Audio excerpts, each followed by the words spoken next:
இயேசு கிறிஸ்துவில் பிரியமான சகோதர சகோதரிகளே, இன்றைய நாளின் இறை வார்த்தை வழிபாடு நம்மை கைமாறு கருதாமல் அன்பு செய்யவும், கைமாறு கருதாமல் பிறருக்கு இரக்கம் காட்டவும், பிறரை மன்னிக்கவும் நமக்கு அழைப்பு விடுக்கின்றது.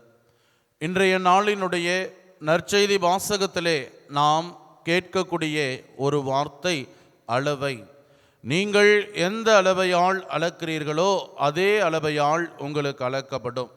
அளவை என்கிற இந்த வார்த்தை கிரேக்க வார்த்தையான மெட்ரோஸ் என்கிற அந்த ஒரு வார்த்தையிலிருந்து புறப்படுகிறது.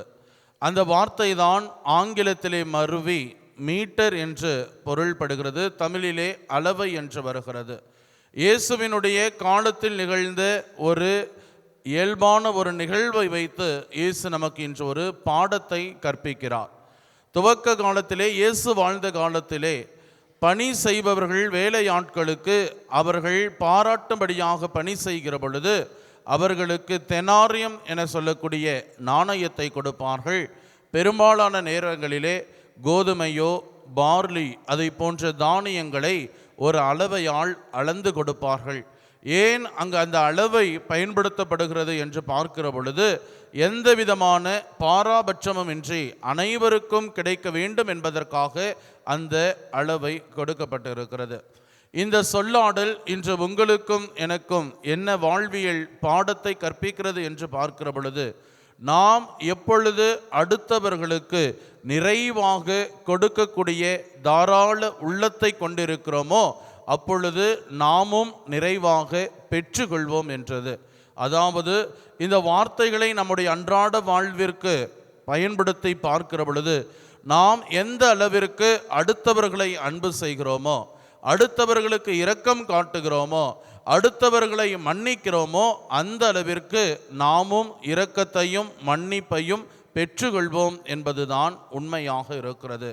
ஆனால் இயேசுவினுடைய வாழ்விலே தன் வாழ்நாள் முழுவதும் அவர் மற்றவரை அன்பு செய்தாலும், தன்னுடைய வாழ்வின் இறுதி உயிர் மூச்சு வரை அடுத்தவரை அவர் மன்னித்தாலும், இரக்க செயல்கள் செய்தாலும் அவருக்கு கிடைத்ததோ சிலுவை மரணமாக இருக்கிறது.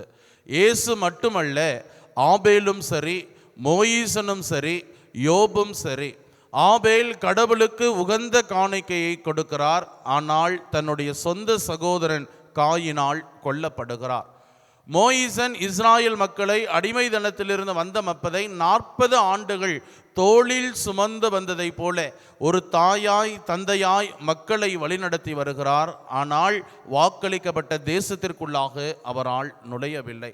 அதே போல யோபுவை பார்க்கிற பொழுது கடவுளுக்கு அவர் மரியாதையும் புகழ்ச்சியும் பலியும் செலுத்தி வந்தாலும் அவர் துன்பத்தை தன் வாழ்விலே பெற்றுக்கொள்கிறார்.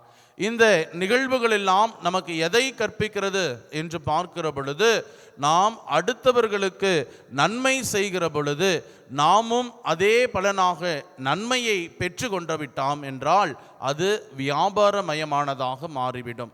நான் உனக்கு இதை செய்கிறேன், நீ எனக்கு திரும்பி இதை செய்வாய் என்று கைமாறை நாம் இங்கு பெற்றுவிட்டோம் என்றால் அதில் சொல்லுவதற்குரிய அந்த நிலை எதுவும் இல்லை.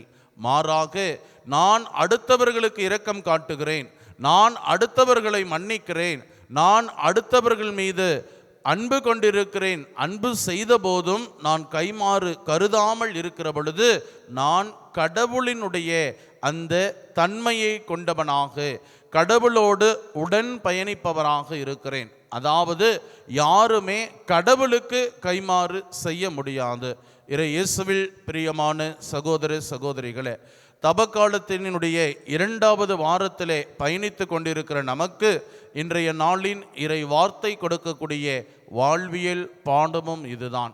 நான் இந்த தபக்காலத்திலே மேற்கொள்ளக்கூடிய ஜபங்களாக இருந்தாலும் சரி, தான தர்மங்களாக இருந்தாலும் சரி, நான் செய்வது அனைத்தும் கைமாறு கருதி செய்து கொண்டிருக்கிறேனா அல்லது கடவுளைப் போல கைமாறு கருதாமல் செய்கிறவர்களாக வாழ்ந்து கொண்டிருக்கிறேனா என சிந்திப்போம். எந்த கைமாறும் இல்லாமல் அடுத்தவர்களுக்கு எந்த அளவிற்கு அன்பு செய்கிறோமோ, அடுத்தவர்களை எந்த அளவிற்கு மன்னிக்கிறோமோ, அடுத்தவர்களின் எந்த அளவுக்கு இரக்கல் செயல் செய்கிற பொழுது நாம் ஆண்டவரை நெருங்கி வருகிறோம் என உணர்ந்து அத்தகைய வாழ்வு வாழ வேண்டிய அருளுக்காக மன்றாடுவோம். ஆமேன்.